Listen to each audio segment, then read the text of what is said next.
Feuchamaich ye Olde Scot's the Celtic podcast. Kimraha Huladunya, how is everyone? On today's show in Feuchamaich, Beagan, Gaidhlig, that's Let's Try Little Gaidhlig. Emphatic pronouns, prepositional pronouns, and idioms. In Celtic history, A Brief History of Clan Donald, Part 3, The Gaelic Revival. In everyday Celtic ways, The Confessions of Isabel Gowdie, Part 1 of 2. We're going to hear music from Julie Fallis, Emily Smith, The Celtic Women, Iona Fife, and Runrig. Learn the history of Gaelic songs as you learn to sing them. Gaelic and English lyrics are provided to give you a deeper understanding of the song, to guide you when you're learning, or just sit back and enjoy these beautiful songs. Welcome to Learn a Gaelic Song. Today's song is Gaidhlig mi mac matin yor. Now this is by Julie Fallis. And first let me explain that in some songs, there are choruses or lyrics that are just nonsense words. And I don't know what the technical word for it is, but they make the song sound good, and they're meant to make the song come together, to kind of fuse. Now there's no translation for them, and you'll see them, in this song. And now, so just don't pay it no attention. The actual text of the lyrics is what's important. Now this song is about a woman who meets her lover early one morning in the hills. They talk silly back and forth as lovers do, and she expresses her regret at having married a sad old man who gives her nothing and treats her badly. Now she tells her lover that she would profess her love for him even at the threat of death, for he is her first love. Aww. And this song is a special song that I'm doing just for somebody who, just say a fan. Her name's Robin Powell, and I hope she enjoys this. So, watch out. Gaelic at the top, English at the bottom. Get ready.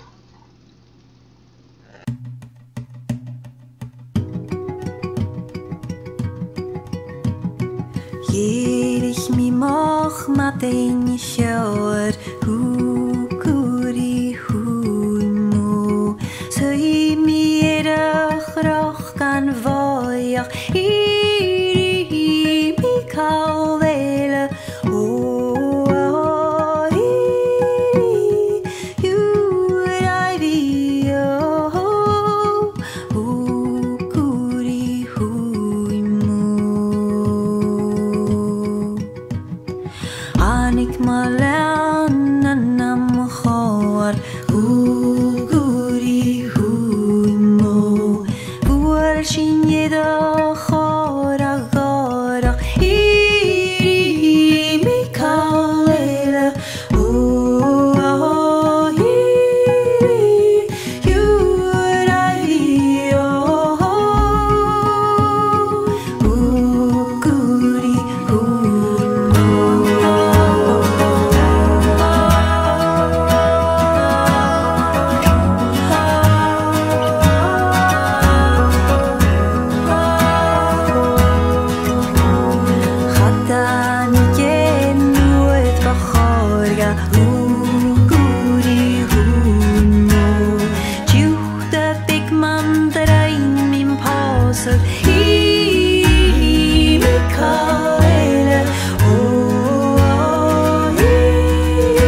smá vrieren I mig kalera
Celtic history brings you the tales of the land, castles, warriors, heroes, legends, and customs that have created the rich, vibrant, and sometimes strange and wonderful history of the Celtic world.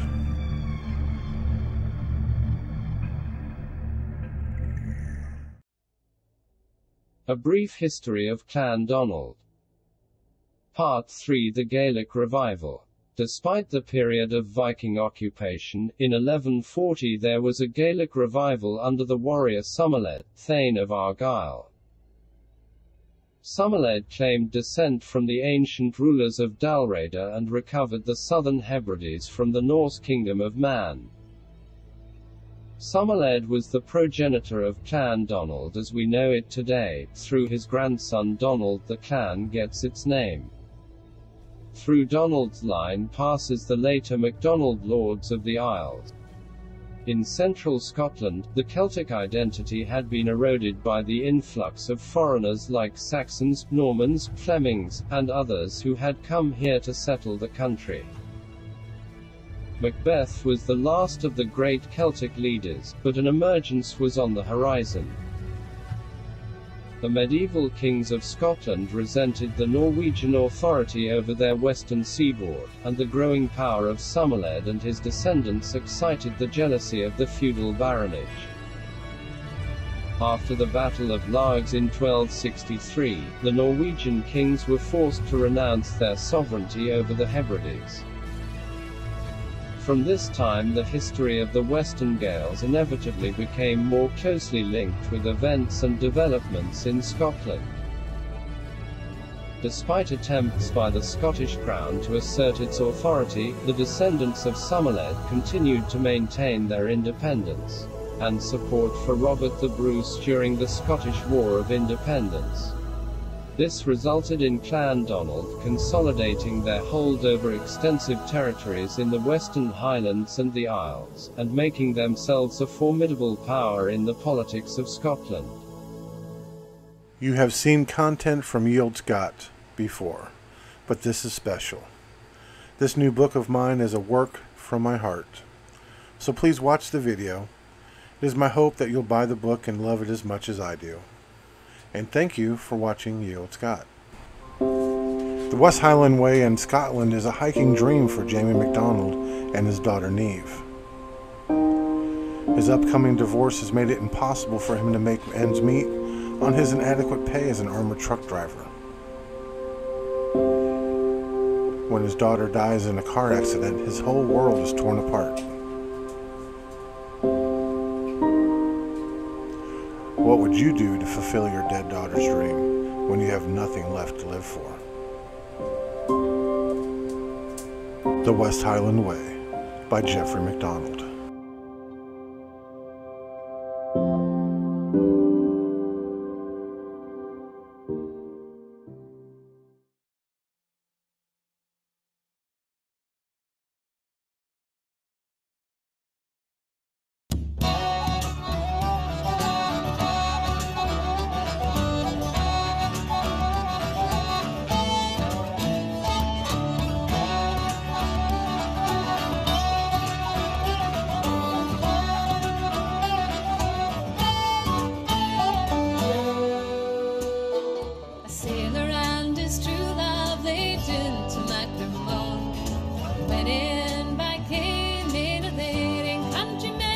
Sin rise up, my bonny lassie, make haste and come a walk.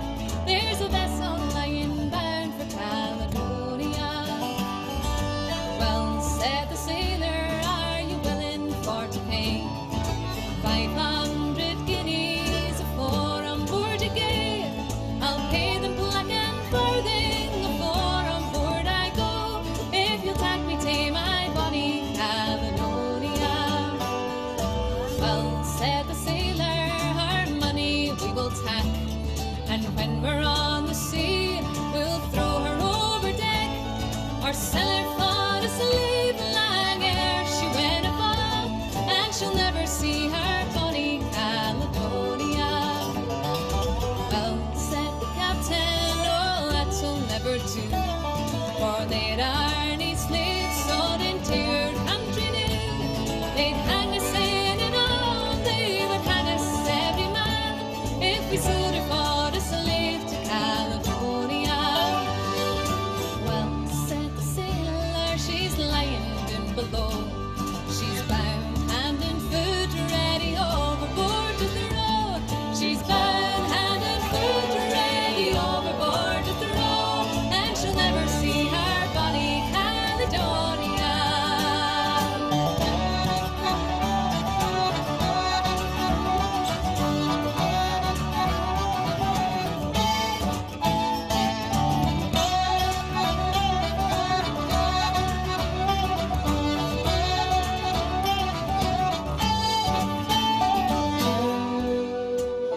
Well, the captain away to the fair maid he has gained. Sis, what is the reason that you're lying here so long? And what is the reason that you're lying here at all? For you've paid your passage dear to Caledonia. Oh, said the lassie, oh, it's me, that ever I was born to hardships for to see.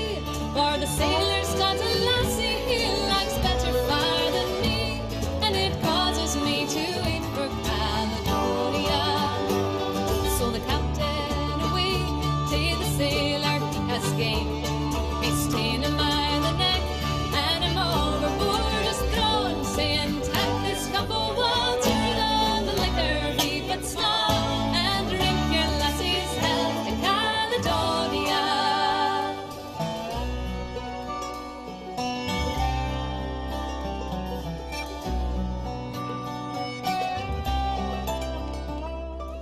They've sailed east and they've sailed west, until they reached the land that they all loved the best.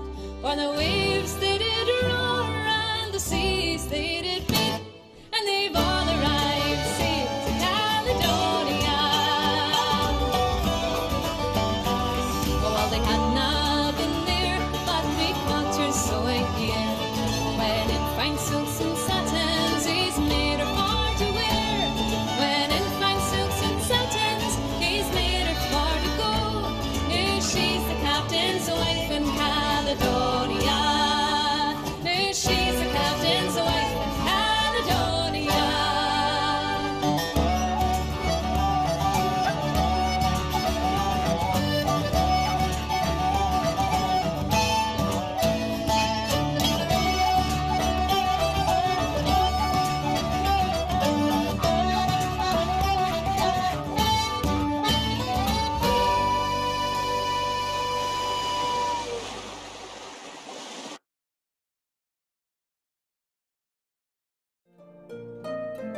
Everyday Celtic Ways brings you the mythology, traditions, and customs that have created a unique and personal culture that still affects those that are Celtic and those that just love the Celtic world.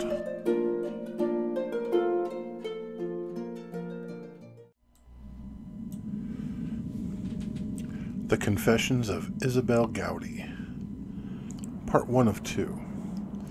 The story of Isabel Gowdie is a look into the world of Scotland that was infected with the misconceptions of witches and the legal and illegal means in which they chose to deal with the evil threat to their Christian ideals. Isabel Gowdie was married to John Gilbert, who had no involvement with the witchcraft case against Isabel. It seems she was brought up in the Aldern area, as she extensively mentions many of the nearby villages, hamlets, and farm towns during her confession. We do not know what her age was, but the legal age for marriage in Scotland at the time was 15. We can assume she had to be older than this. It should be noted that the average age for getting married in Scotland at that time was 26 or 27. In addition, during her confession, she alluded to have been engaged in sexual practices for about 15 years, placing her somewhere between 30 and 50 years of age. There are no surviving records of her having any children, and she made no reference to any children in any of her confessions. Now, Isabel Gowdie and her husband lived in Loch Loy, some 2 miles north of Aldern. Isabel's husband was a farm laborer, a cotter hired by one of the tenant farmers of the Laird of Park in Loch Loy, one John Hay, whose ancestor, Sir William Hay, is interred at Elgin Cathedral. As a cotter, he would have been provided with a cottage and a parcel of land. Isabel claims to have helped her husband sell beef and webs of cloth for silver at a good price at the local market. Now, she lived her life in a turf house and spent her days milking, baking bread, weeding, and perhaps spinning yarn. Records indicate that the Laird of Park's tenants grew flax for linen production. It seems probable that Isabel Gowdie had little or no education. However, despite being unable to read or write, Isabel possessed a good imagination and could express herself very eloquently. Perhaps the thing which sets Isabel apart from other witch trials of the time is the sheer volume of her confession. Now, the outcome of Isabel Gowdie's confessions are unknown, and she slipped into obscurity for nearly 200 years until her confessions were published in 1833 in Robert Pitcairn's Ancient Criminal Trials in Scotland. Now, although the confessions quickly became celebrated, the original documents went missing. They were only rediscovered later when they were found in an uncatalogued box of papers once belonging to Isabel's landlord, the Laird of Park. The papers revealed that Isabel Gowdie made a series of 4 confessions over a 6-week period, the first being on the 13th of April, 1662, in Aldern, Nairnshire.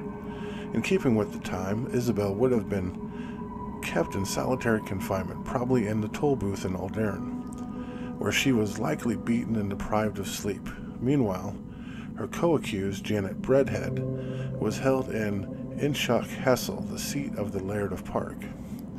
Now, during the course of her imprisonment, she was interrogated by the local ministers, Harry Forbes and Hugh Rose, in the presence of at least a dozen witnesses, including a public notary, John Innes.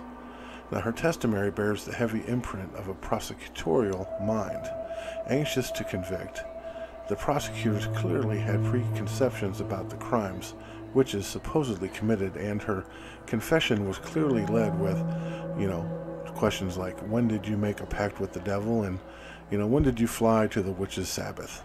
Type questions, Now, Isabel Gowdie's first confession begins with the assertion that the said Isabel Gowdie, appearing penitent for her heinous sin of witchcraft, and that she had been overlong in that service without any compulsory precedent in her confession, whatever that means, and concludes that it was spoken and willingly confessed.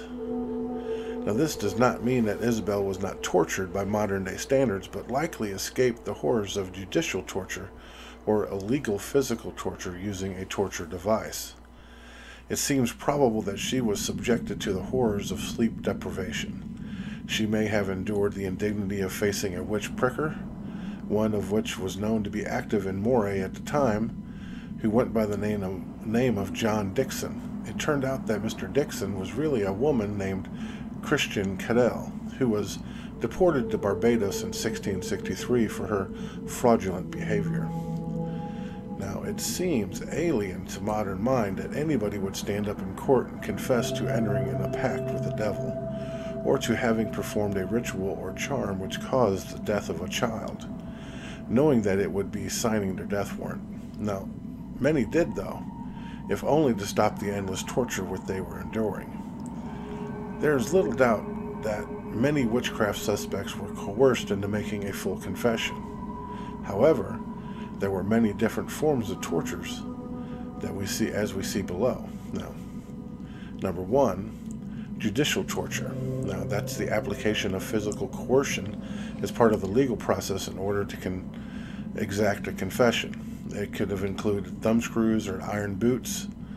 Permission had to be granted from the Privy Council for this form of torture, though. And most witchcraft cases originated in church courts. So this was kind of one of those last-ditch efforts. Number two, though, searches for a witch mark or witch pricking was considered to be legal, and there were people employed as witch prickers. The pricker tested for the devil's mark on a spot of the body where a pin could be slipped in without bleeding or pain. That was seen as proof that the witch had entered into a pact with the devil. Ooh. And, of course, sleep deprivation, which had the accused held in isolation and watched by guards. This was not considered to be torture during the period, but was probably the means by which most of those accused of witchcraft were found guilty. One of the most pronounced effects of sleep deprivations is it causes hallucinations. Now, another one was harsh jail conditions, including lack of food, warmth, ill treatment, including beatings by the guards. Then there's always the threat of mob violence. You got the whole city coming against you. You know, it's either die at their hands or die on the rope. So, and then of course the threat of a cruel execution. The crueler the execution, the quicker it seems that these people would confess to pretty much anything. Any one of those is good enough reason to confess to whatever was needed to end their pain, or the pain that may be coming. All right. Stay tuned for part 2, where we kind of get into depth with the confessions of Isabel Gowdie.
Scottish Gaelic is native to the Gaels of Scotland.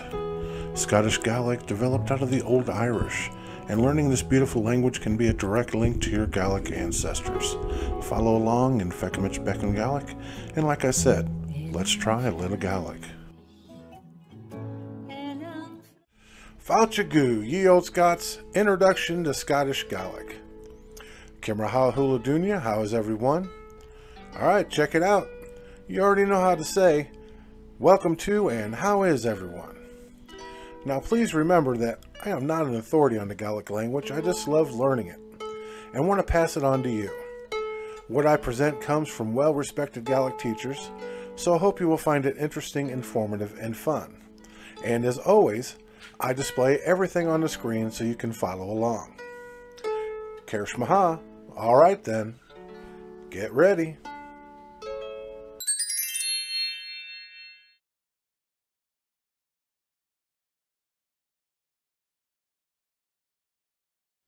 We're in lesson 18, and that's on emphatic pronouns and prepositional pronoun er, and some of the idioms using er. Now, emphatic pronouns are used to ask who someone is, or to declare who you are. And when doing this, we put emphasis on either the name or the pronoun, and that changes the pronoun slightly to show that emphasis. Okay? Now, emphatic pronouns. We got this divided up. We got the Gaelic, we got the English, and we got your normal Gaelic pronoun. Okay? And that's how we're going to run through this. Gaelic is the emphatic pronoun for me is Misha. That means I in English. The emphatic pronoun for u, which means you, is usa in Gaelic. The emphatic pronoun for him, which is a in Gaelic, is asen. The emphatic pronoun for e, which is her in Gaelic, is isa. The emphatic pronoun for we, normally it's shin, we, is shinsha, or shina. Sheena. The plural of shiv, of you, is shivsha. And then, of course, we have iat, which is them, which is iatsin. All right. Now, I hope that wasn't too confusing, but the emphatic pronouns in use. All right, we got the Gaelic and we got the English. So it's is Misha Morak? I am Morak. Ko Usa, who are you? An Essen Charlock, is he Charles? An Isha Peggy, is she Peggy? Is Sheena Sassenach? We are English. Is Shivsha Albanach, you all are Scottish. Ko Iatson, who are they? All right. So it's, the emphatic is when you're saying, who are you? Is he Charles? You're emphasizing the name or the pronoun. All right. Let's move on to prepositional pronoun er. Now, the reason this particular prepositional pronoun is singled out is because it is used in many idioms to express many states of being. Er. We're going to do the Gaelic and then the English. Orlam, on me. Orsh, on you. Er, on him. Orla, on her. Orlin, on us. Ordav, on you, plural. Ora, on them. All right. And some examples. Ha and takris oram, I am hungry, or literally, hunger is on me. Ha and takris ora, she is hungry.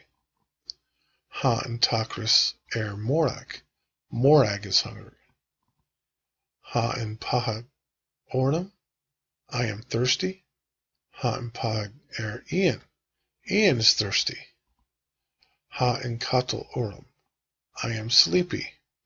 Ha and katal he is sleepy. Ha and katal ahu. The dog is sleepy. All right. Hope that gives you a little understanding there. Now some of the idioms using air. Ha and shigel ortum. I am afraid. Ha and jejeg ortum. I have a toothache. Ha and nair ortum. I am ashamed. Ha kafik ortum. I am in a hurry. Ha grav akam orsh. I love you, or literally, love is at me, on you. Ha gol eke She loves him, or literally, love is at her, on him. And hagrain aka orlan. They hate us. Literally, hate is at them, on us. All right. Hope that wasn't too confusing for you. Emphatics can be, and the air can be a little, surprising at times when they come up in the sentence. But speaking of sentences, I got 6 of them for you to translate. And we'll start off with number 1. Enro usa ageri ti. 2. Avail and jejeg orda. 3. Ha-ietsin ageri ku. 4. Nakro and ner 5. Vagrain ak ian ahu 2. 6. Kersinaha kafik orscht.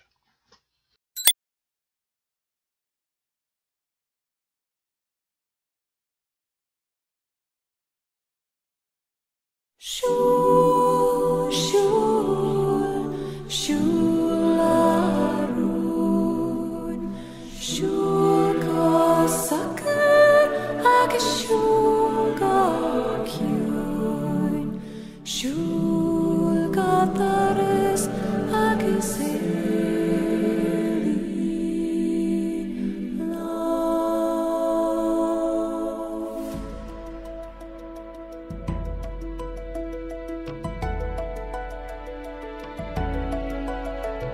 Shul, shul, shularun, shul ka sakara ke shul ka kyun, shul ka tarsa ke selila.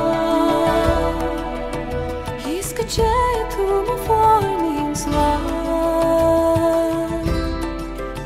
I wish I was on yonder hill, just there I'd sit and cry my fill, till every tear walked down a hill. I'll sell my rod, I'll sell my reel, I'll sell my only spinning wheel, to buy my love a sword of steel. Shul, shul, shularun, shul ka sakara ke shul ka kyun, shul ka tarsa ke selila.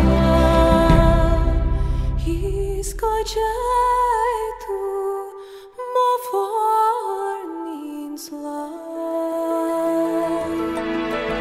I'll dye my petticoats, I'll dye them red, and round the world I'll beg my bread, until my parents shall wish me dead.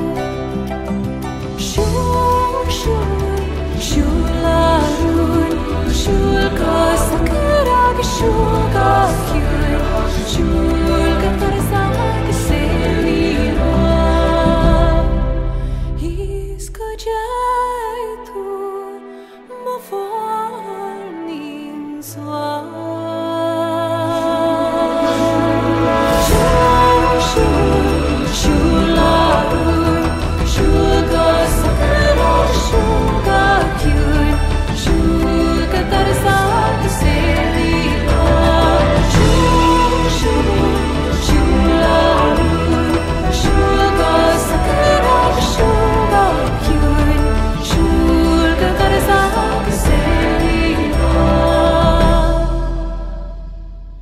Iscocetu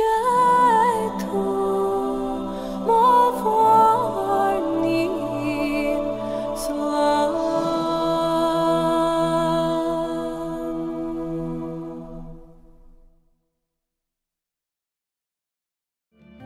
If you're already a subscriber to the Olde Scot YouTube channel and enjoy the variety of interesting videos and podcasts that we produce weekly, then you should join us on the Olde Scot Facebook group. Not only do you get all the great videos you already enjoy, but so much more. Come and connect with your Celtic community here on Olde Scot Facebook group. Goodbye, Apple Baby. Marcia Weave. Goodbye, everybody. But I'm going to let you go with a song.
Honey, take